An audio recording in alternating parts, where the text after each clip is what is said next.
All right. Hey, so welcome back, everyone. You're back here with your friend Sharon, and welcome back to Intimate Wisdom. And so today, I'm going to be chatting with my hubby, or my husband, Frans Bakker. Now, we've been together 27 years, we've been married 25, and we've had an amazing journey together over those years. And we've had our highs, we've had our lows, and we've always worked through everything together as a couple. But this interview is not about us. This interview is about Frans and his life, and what has shaped his life. So, good morning, Frans. Good morning, how are you? Yeah, I'm great. And I'm so happy that you have agreed to do this, because you never used to be in front of the camera ever. Well, still pretty much the same, really.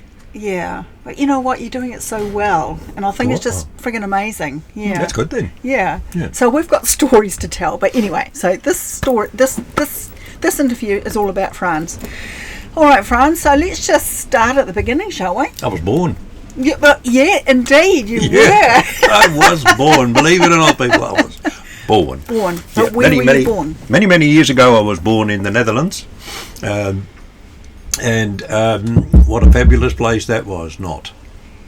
But we're not here talking about that. Anyway, Holland itself, there's some really good people and some really weird people, just like any other place, I suppose.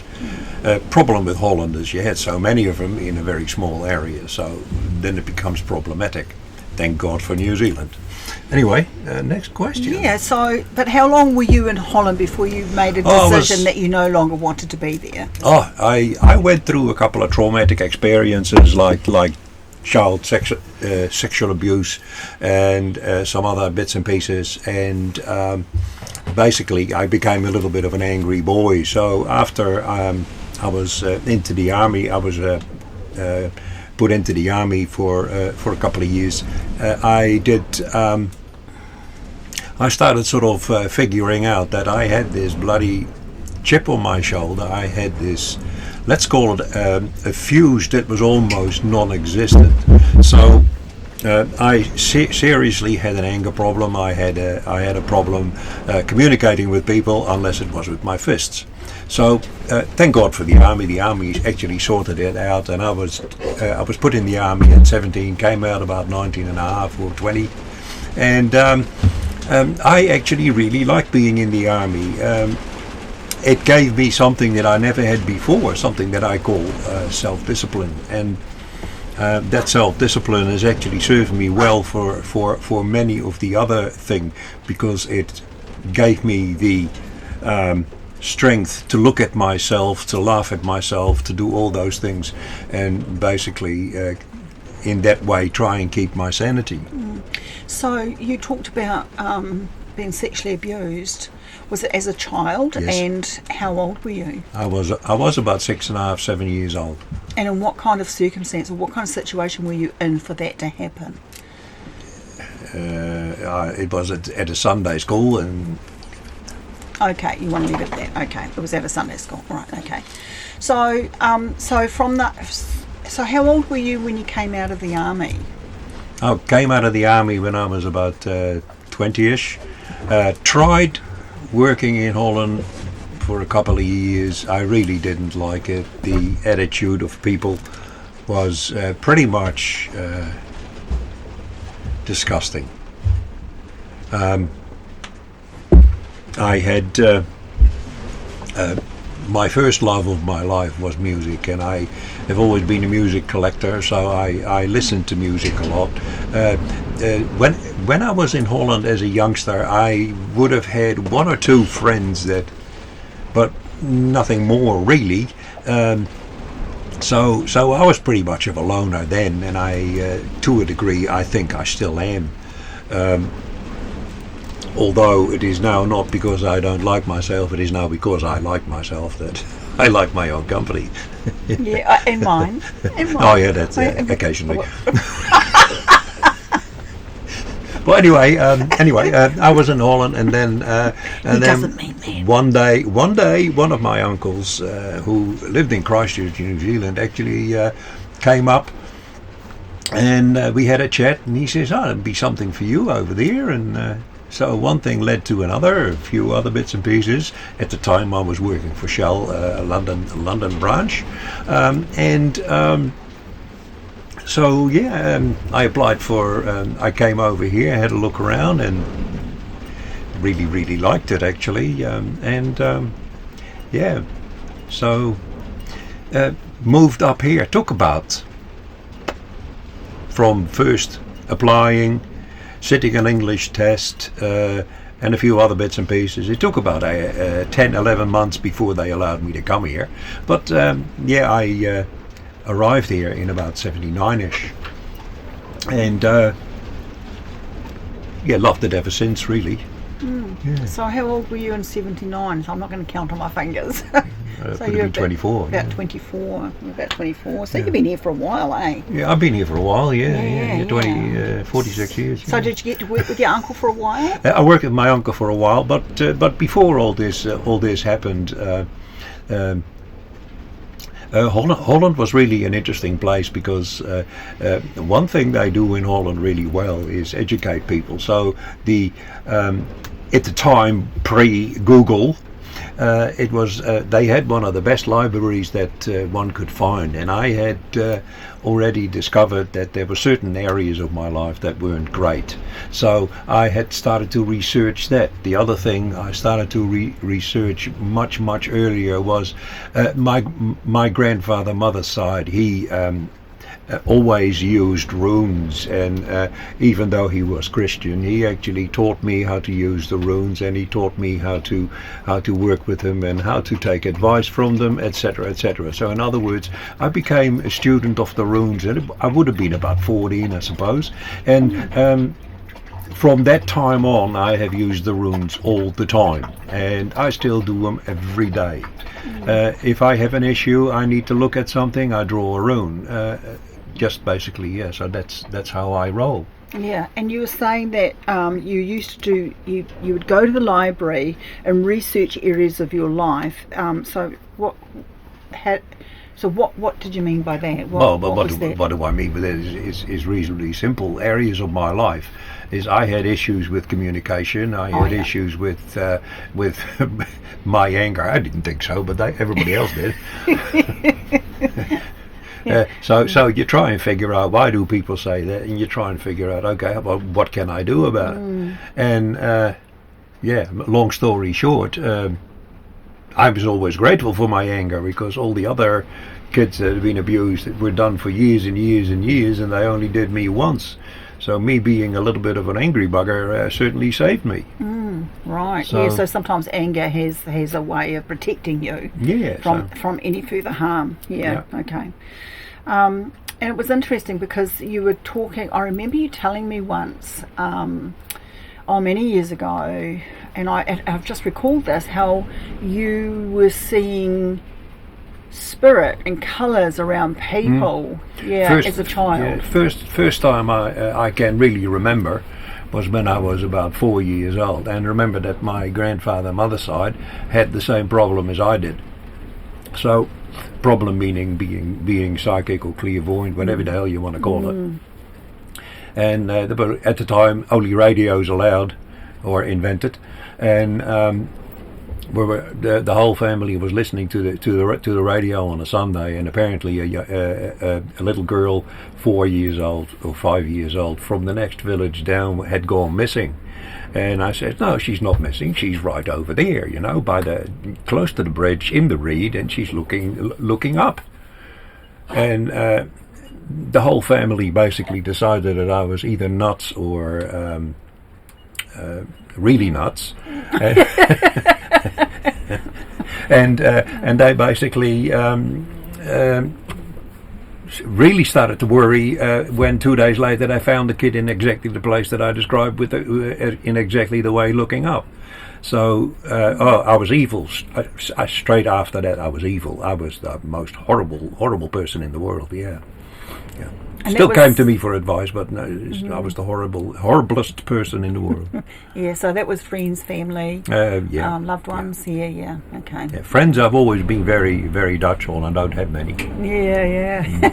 You know. Oh, yeah. Right. Okay. So you come to New Zealand. You start working for your uncle, but that was down in the South Island, wasn't it? It was indeed. It was in Christchurch. I did engineering.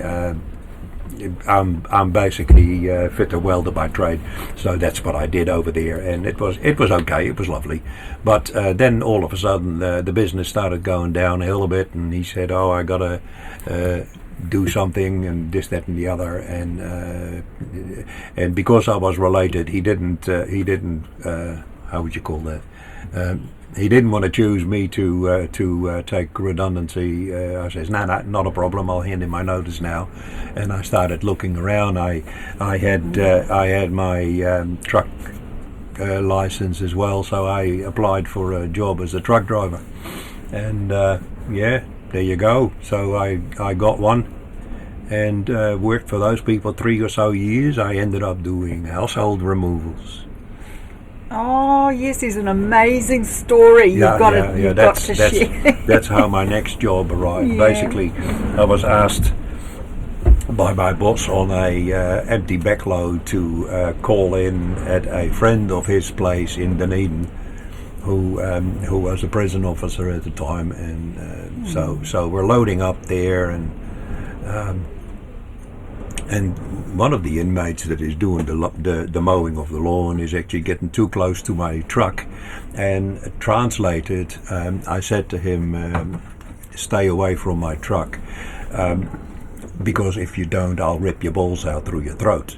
Anyway, I hear giggling behind me, and I never thought anything about it. So load up the truck, away we go, drop it off at the next place, get home, that would have been 2 days later, get home, and there's, I hadn't even stepped through the door, the phone rings, here is, my name is John Greer, and would you like a job in the prison service?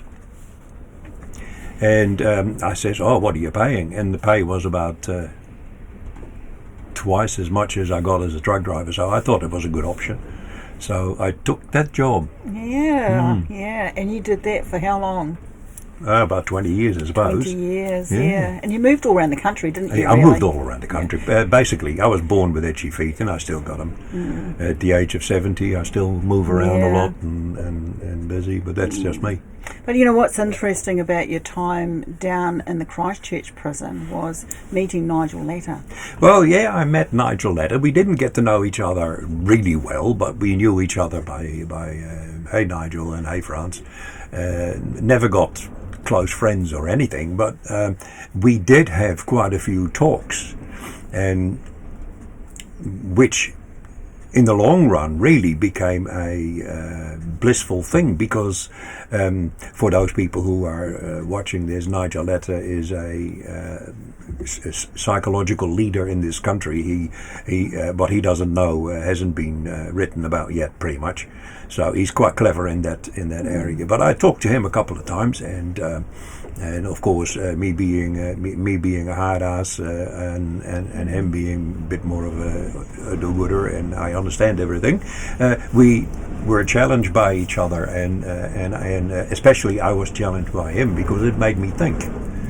You know, I had all these issues, and he explained to me at one stage that young fella, you know, he was sexually abused, and he ended up beating the hell out of somebody, and he ended up killing him. And I thought to myself, well, I was too young at the time, but I could have done that too, you know. So I actually really started to think about that. And basically, I asked him a couple of things that I could read, you know, and about his craft, his abilities, and he suggested a couple of books to me, which I devoured, and I started doing criminal psychology through the prison service, simply because I was hungry, I was curious, I wanted to learn what makes people tick, because when you think about it, everybody gets triggered by different things. So if you look at myself, the things that used to trigger me, they and it was usually I have got beautiful blue eyes, but if I stare at a person, they usually get quite scared because they call them killer eyes because there's no feeling portrayed in them. So I don't know. Or steely eyes. Oh, call it steely eyes. Got steely Anyway, eyes. long story short, I got quite hungry in trying to fix myself. I got quite so I became a person who was actually doing a lot of this study, not so much because it would serve me in the prison service, but it would serve me as a human being for my own personal growth, for my own personal strength. So that's wow, that's where that amazing. started. That's where that started. Yeah. And then my wife decided somebody else was way more interesting than me. Oh, this was your first wife? My first wife, yeah. She decided that somebody else was way more interesting than me. And so that was a bit of a shambles. So because of that, I applied for a promotion to the North Island. And once I got to the North Island... because you hadn't been up the scene, had you? I hadn't been in the North Island, except for landing in Auckland and then flying to Christchurch. Right. So basically, I'm walking around here in the North Island. It's quite a lot different from the South Island because people are a little bit more uptight in the North Island than they are in the South Island. So it took me a little bit to get used to it. But anyway, I had my job to do. I actually had become addicted to see if I could fix these issues that I'd been having. And there you go. And basically that really started there. And all those people that put up with me around that time, I have to be very grateful to them because I believe I was still quite an angry man. So anyway, I had my two dogs, and basically those were my two friends. And when I first arrived in the North Island, stayed there for a long time. Yeah, because So which prison were you working in when you came to... The first one that I arrived was... I applied for a promotion when I came to the North Island simply because I was sick and tired of getting rung up at all hours of the day while I was doing shift work by the ex. So, I basically decided, okay, let's go to the North Island, get a promotion or something. I had some diplomas because of that addictive personality I have as far as learning is concerned, and so we moved up here, and we basically. So which prison did you start working at? Was that Ohura? Ohura. Oh, that's right. It doesn't exist anymore. The building's still there, but apparently they've closed it down. Right, okay. And then you went from Ohura over to the Hawke's Bay. Ohura was sort of a white-collar jail. Yeah, okay. And from a person with my character, I could not handle those petty, can I call them wankers? Yeah, I think you can. Okay. I don't think anybody will object to that. I couldn't handle the pettiness, all these. Give me a real crim any day, you know.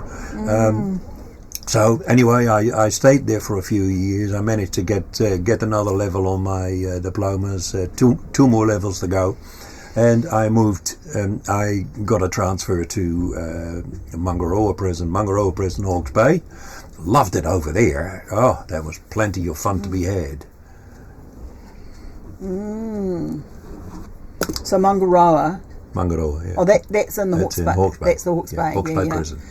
Yeah, because that's where you kind of left a legacy, didn't you? Apparently so.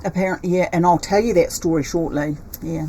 But anyway, we got there, and you gotta understand, I'm ex-army, and because I'm ex-army, I'm a little bit of a hard ass. Surprise, surprise. Straight up. Yeah. Yep. Oh, yeah. No. I don't. I call a spade a spade. Let's put it that way. But so I got to the Hawke's Bay, and here I fell over a book that was written by Wayne Dyer. At one stage, I couldn't sleep. I'd been on night shift for a couple of nights. During the day, I couldn't sleep, so I'm sort of at wit's end. Go to a bookstore. I'm standing there looking at the psychological section, self-help books, and all of a sudden, about 3 meters away from me, a book falls out of the what do you call these things? The bookshelf. The bookshelf, Yeah. off the bookshelf, on the floor, open, and it lay there open on the floor. And I picked up the book in order to put it back, and looked at the page that was open. I bought the book and went home, and that basically was a really big turning point. That's how I discovered Wayne Dyer. And but basically, Wayne Dyer, through all of his books. May he rest in peace. Through all of his books, he certainly has brought a lot of sanity in my life. Yeah, and a lot of people around the world. He really awoke or awakened people to different ways of living and thinking. And yeah, because you introduced me to Wayne Dyer many years ago. But his books. His books. I mean, his books. Yeah. Unfortunately, I never met him. No. But yeah, so that was he was an amazing man. So yes. Okay, so from Hawke's Bay. From Hawke's Bay, I met some really cool people there. My spiritual side really took off, I suppose. Because one of the things I had been playing with from starting in the Hawke's Bay was I had the martial arts I learned when I was a lot younger. They had something called katas where you made your moves. It's a bit similar to yoga or tai chi, I suppose. If not, whatever, but that's how I treated it. And basically I was doing my katas, and because of that, somebody says, "Oh, do you do yoga?" I says, "No, not really." And this person says, "Oh, do you meditate?" I says, "No, explain that to me." Thank God it was a person who was reasonably logical, and what is another good word? He was. Did you see that? Yeah, it was a fly walked across the stairs. It was cool. Yeah. Anyway, where was I? Where was I? You were talking about the martial arts. Oh yeah, so the martial arts, and basically this young fella, he mentioned to me he was he did karate or something, and he basically he was a very down to earth dude. So he says to me, well, why don't you meditate? I says, I have no idea what you're talking about. And the man says, okay, well, it works like this, and I myself use that same analogy still today. He says he gave me a quote of something from the Hindu beliefs, and he says it is not the bars that hold in the tiger, it is the space between the bars that holds in the tiger. And thinking about that logic there is you've got these thoughts, right, and another one, and it is the space between the thoughts that gives sanity to all those other thoughts. So you need to have a balance in your thought process. Now with meditation you can achieve that. This is how he explained that. So he gave me a couple of lessons. I put one and one together and came up with number 4, and that was my own style and my own way of doing this. And basically I've been doing it ever since. And it worked for you. Yeah.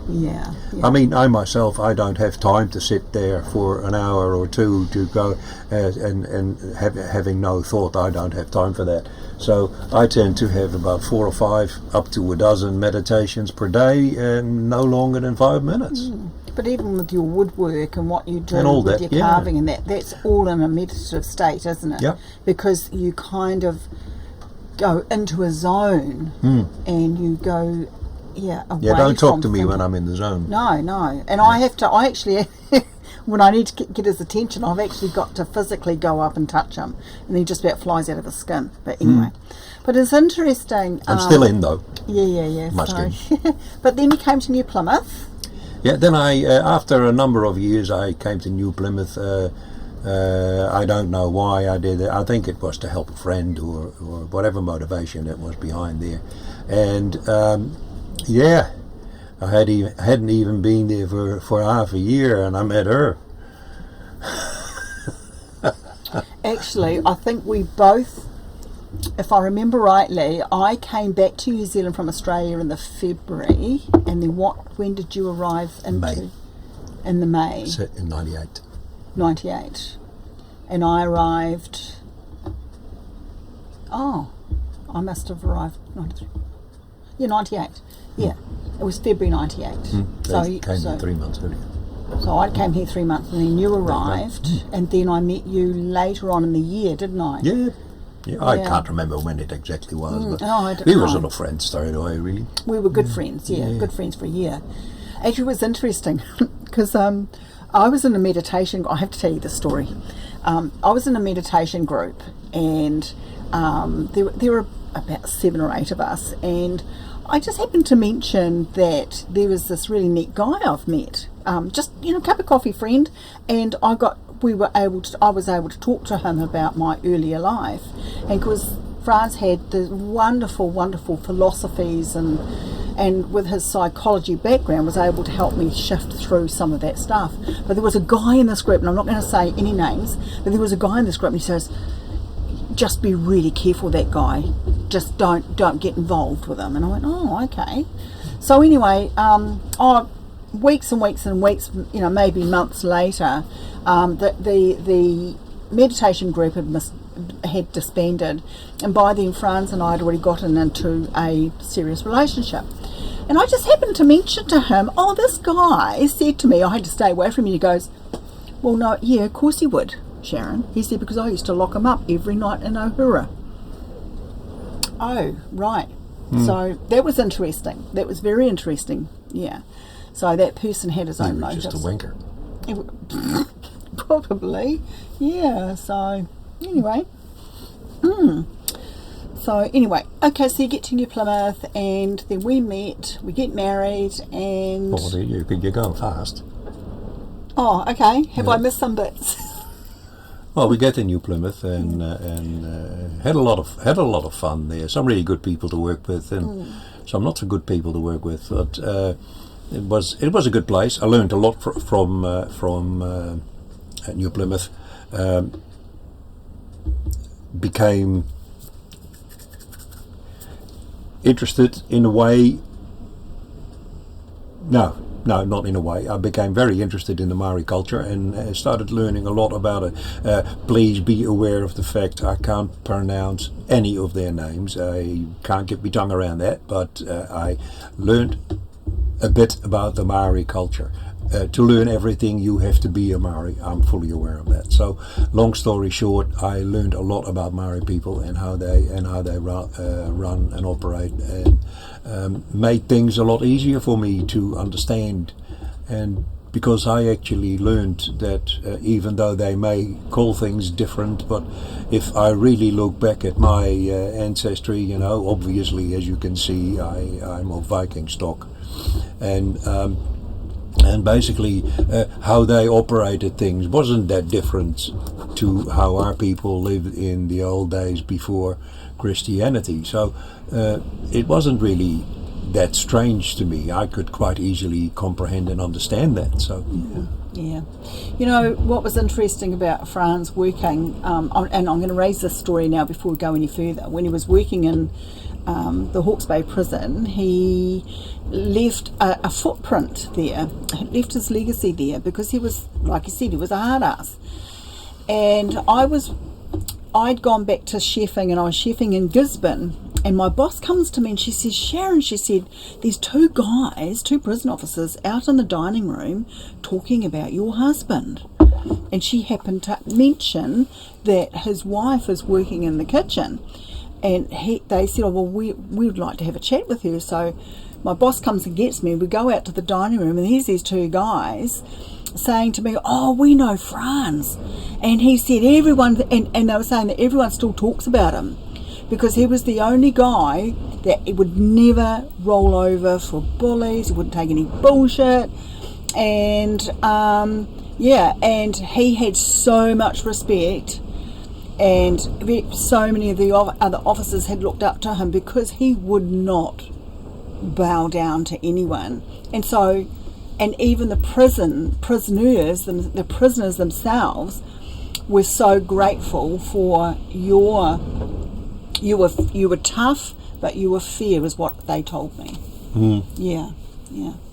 That was the only way to go, otherwise you make shit complicated for yourself. And of course Frans has no fear of anyone really, so Waste of time. Yeah, indeed. And I'm learning this now. Even though we've been together 27 years, I've always been the people pleaser, whereas Frans is not. Yeah, so, and now I've learned that people pleasing does not pay. No. Yeah, so, yeah. It's a serious disease. Yes, the disease to please. Yeah.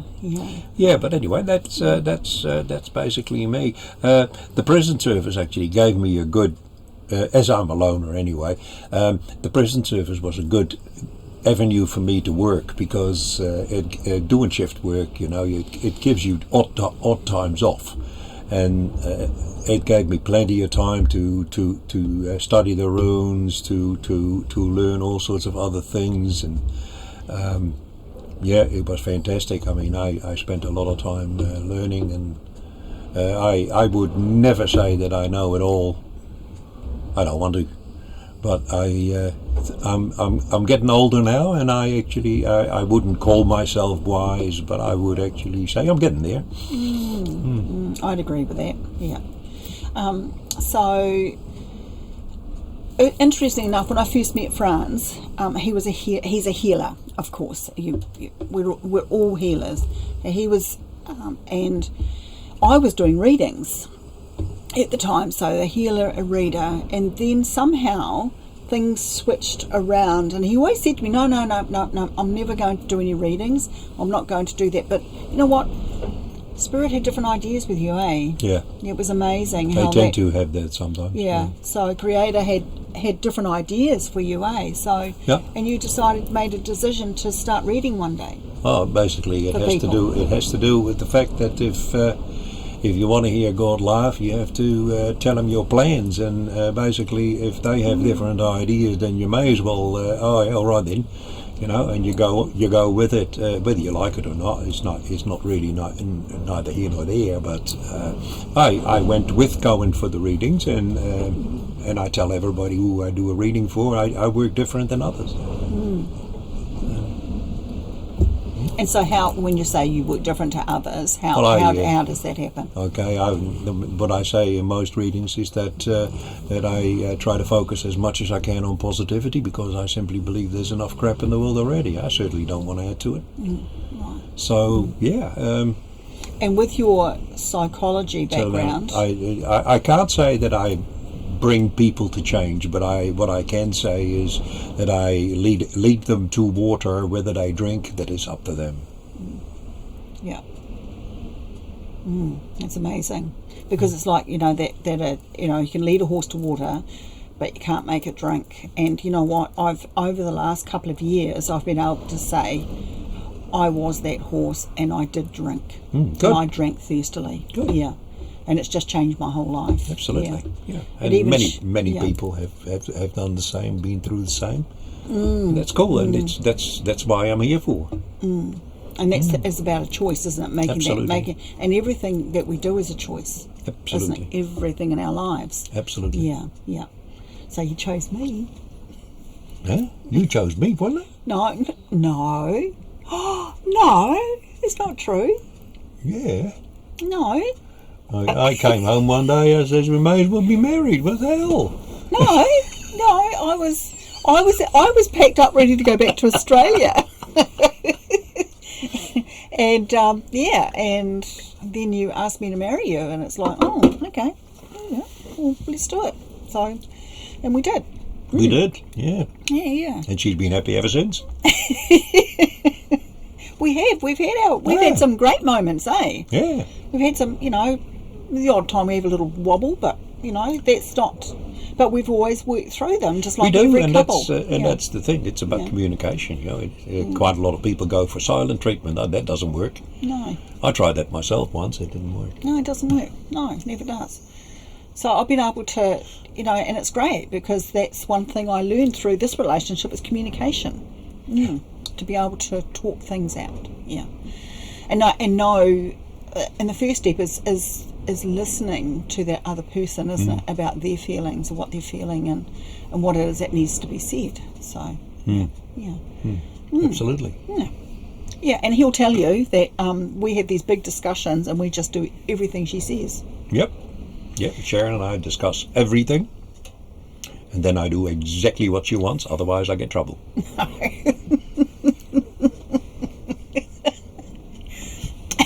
Don't believe all of that. And then he'll tell you too that, I'll say, we've been married 25 years, and you go, no, 50. It's 50. And I go, hey, what? And he will say, yeah, I'm on double time. You know what I mean? You're a funny boy, yeah. So, basically, I thoroughly enjoy my life. I thoroughly enjoy the work that I do, simply because it's a passion of mine. It's a passion. How I felt when I saw that first book of Wayne Dyer, how elated I was because of those couple of words that were on that page.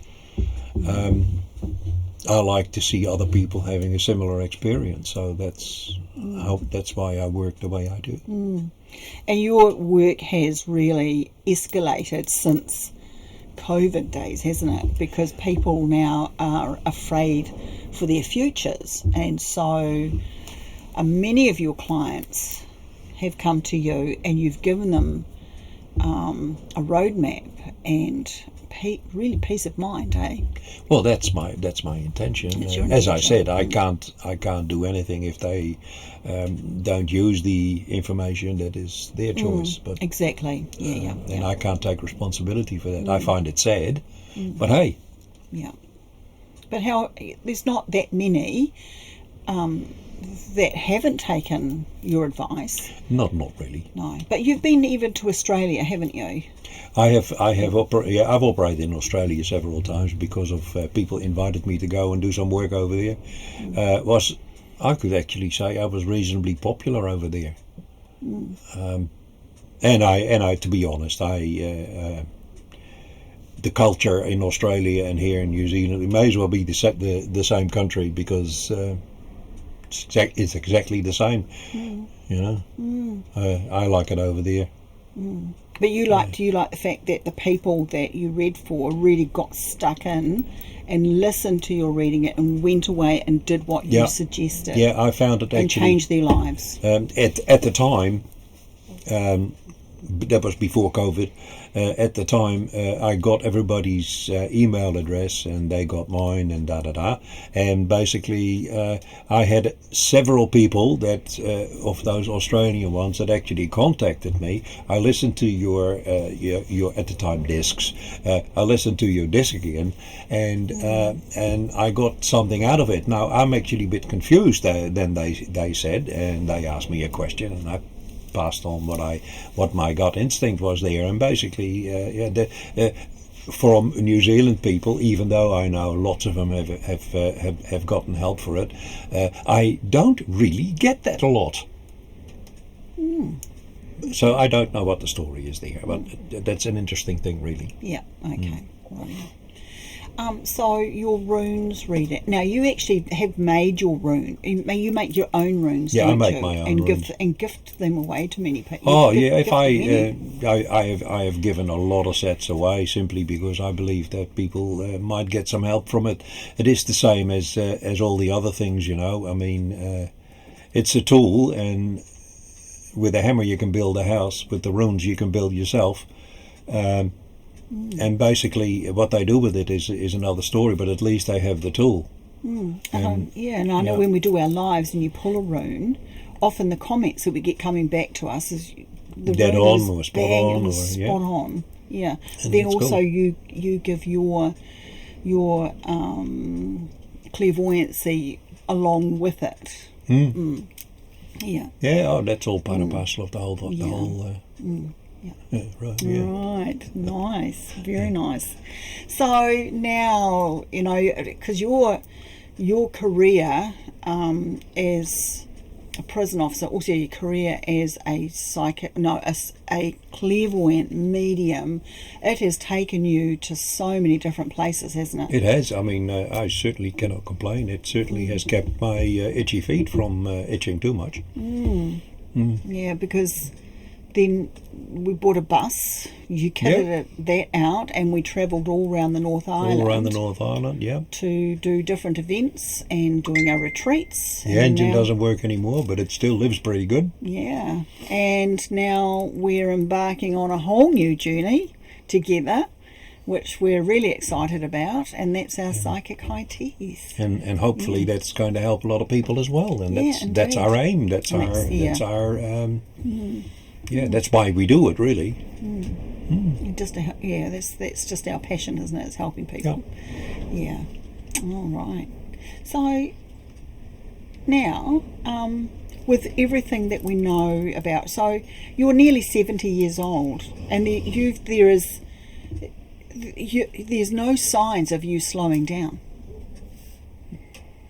No. You don't slow down. No, I keep going. You keep going.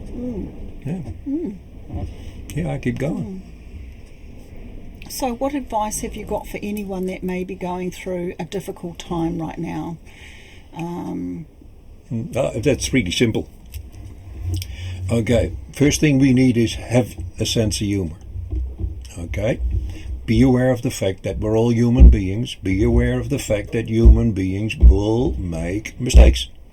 So if you make a mistake, see the funny side of it and laugh about it. That gives you more energy, that gives you more power to actually deal with any issue that's happening in your life. Okay? Is it, if it's for argument's sake a relationship breakup, I'm very experienced in those. I've had a few. But basically, how do you go through it?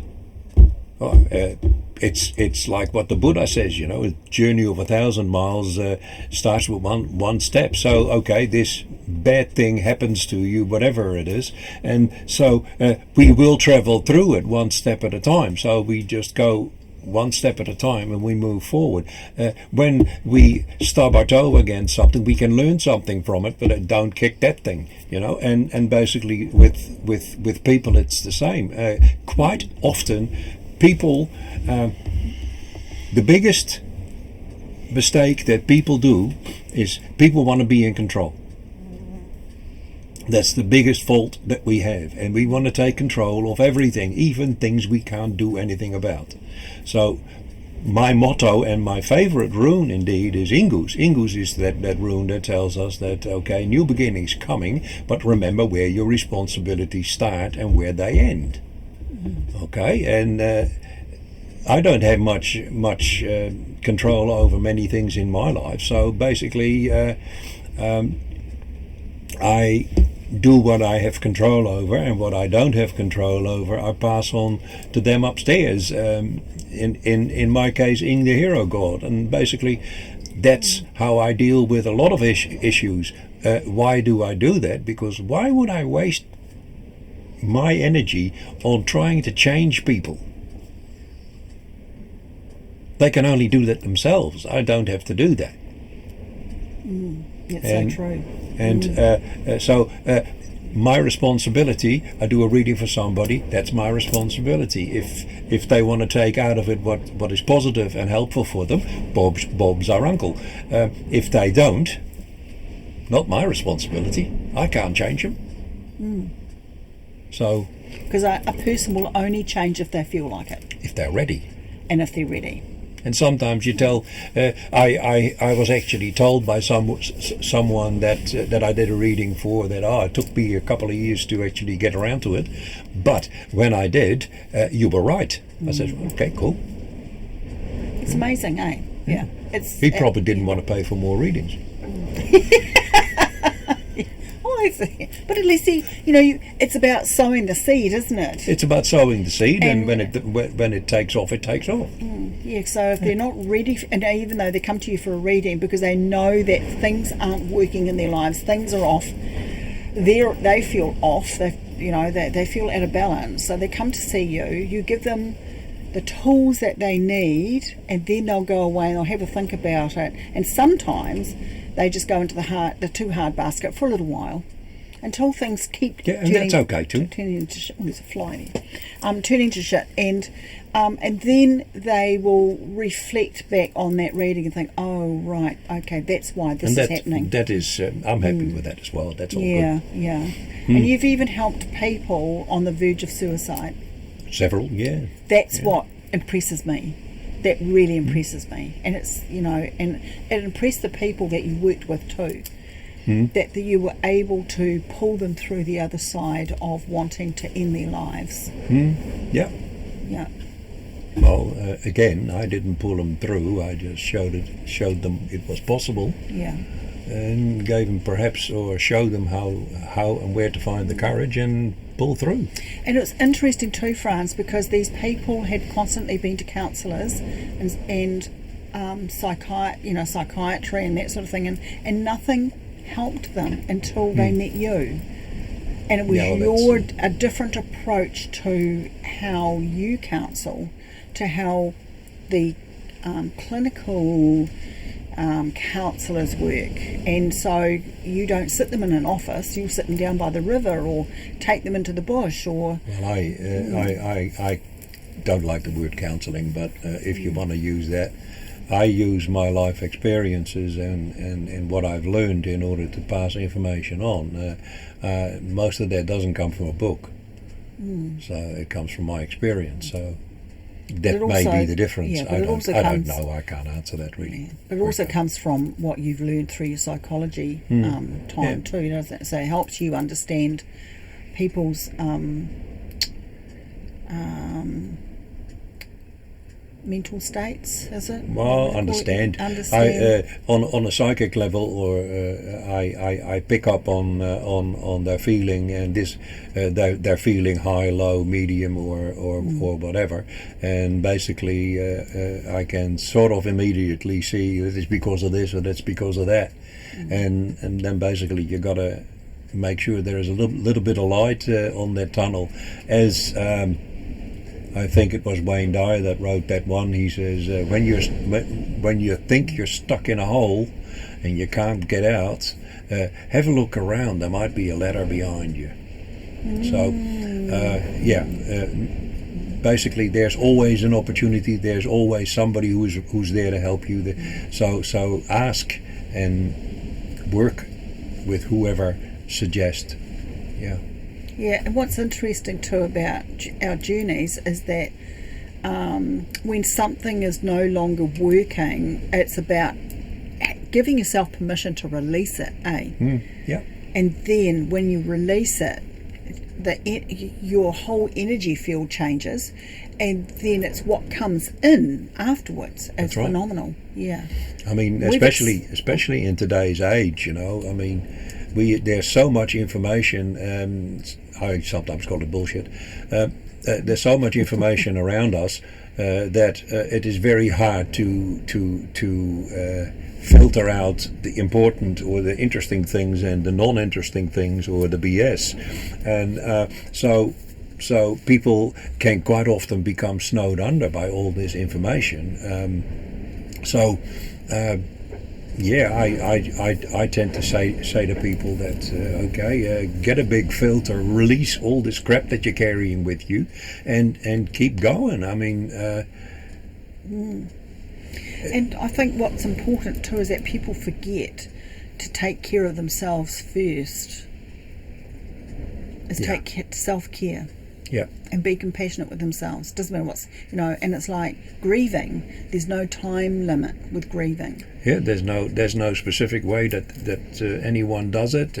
Everybody has their own style, their own way of expressing themselves, and you just have to go with it and give them the opportunity to do what they need to do. And and giving them the space and the respect to do that. That's right. Yeah. Right. Oh wow! So, is there anything else that you would like to add? To what? To your chat. Have you got any further questions? It's an interview. Yeah.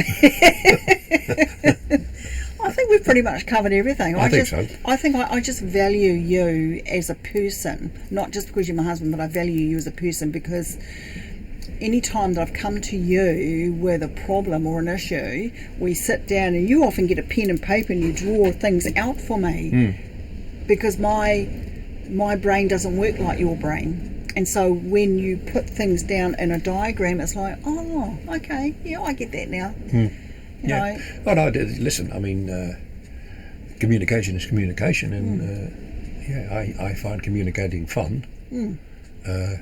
Not all the time, but I find it fun, and I like to do it well. Yeah, you do it well, and you're a great troubleshooter too. That's something you learn in the army. Oh yeah. What I mean is the communication that you use and how your approaches with people, and especially when there's problems. Yeah. Oh, I have got a sense of humour. My sense of humour can actually be quite sarcastic, and it seems to work really well for me. So when I was in the prison service, they called it a black sense of humour. Okay. I've never figured out what they meant with that. All right. Well, okay. Well, thank you, Frans. It's a pleasure for coming and having a chat. I hope it was helpful. I hope I've said something today that would make somebody smile or happier or say, "Oh, I could try that." I hope so. Yeah, and you know, everyone is on a journey. We're all journeying. How we do it is an individual footprint, isn't it? It pretty much is. Yep. Pretty much. Yep. However, it's just doing it because it feels good to you, not because someone says that that's what you need to be doing, but it needs to feel good for you. Absolutely. Yeah. If it doesn't feel good, you don't do it. You don't do it. And if it feels good, do it. If it makes your heart sing, yeah. If you get that lovely butterfly, it's about being passionate about your own life and being passionate about sharing what you've learned and sharing what you have gained in the process. If you get around people and they totally don't get it, then we have to become like Mrs. Brown's boys. Oh, that's nice. I've seen him do that. It's like somebody will say to him, oh, blah, blah, blah, blah, and he'll just have this look in his face. It's like, oh, that's nice. And I'm thinking, oh, no. Oh, no. Yeah. I remember a time, I actually have to tell the story. This is another amazing story. But there was a lady that came to see Frans a few years ago, and she asked for me to sit in the room with her. And she was crying and crying and crying, and she was talking about her life and the violence that she had to endure. And Frans is sitting there going, Anyway, and then she just kind of stops. And she looks at me and she looks at Frans. And Frans says, "Are you finished?" And I'm going, you can't say that. Yeah, you can. You can. And anyway, she said, yeah. He said, so what do you want to do about it? No, I said, how's that working for you? Oh, how's that working for you? That's right. How's that working? And I'm going, oh my God, how could he say that for that poor woman? But you know what? That was... It woke her up. It woke her up. What he said to her woke her up. And she says, I want to heal this. And he goes, right, well, there you go. That's where we'll start. It sort of works like clairvoyantly. You've got these entities, the ancestors of this client, and they tell you what to say. So it's not really me doing that. It is basically me passing it on. Yeah. But it's also your psychology background too that helps you bring... you marry the both of them together really well. Often I use a sense of humour because sense of humour actually wakes people up. And I do like that. I like the way that you say, and you say it with such seriousness. It's like, well, how is that working for you then? And you just look at them waiting for a response. You don't say anything until they say something. And then they usually say, "Oh, it's not." I said, "Oh, what can we do to change that?" Yeah, and then that's how how he proceeds. And I just love the way he works. That's the only time I've ever sat in with one of his clients. And I think because you've built such a trust and you're well known in the surrounding community and throughout New Zealand and Australia for all the work that you've done. I hope so. Yeah. Yep. Cool. I hope so. Yeah. All right. Well, we're going to leave it there now. I'm hoping that I'm so grateful that Frans has come and had this chat with us, and with and for Intimate Wisdom.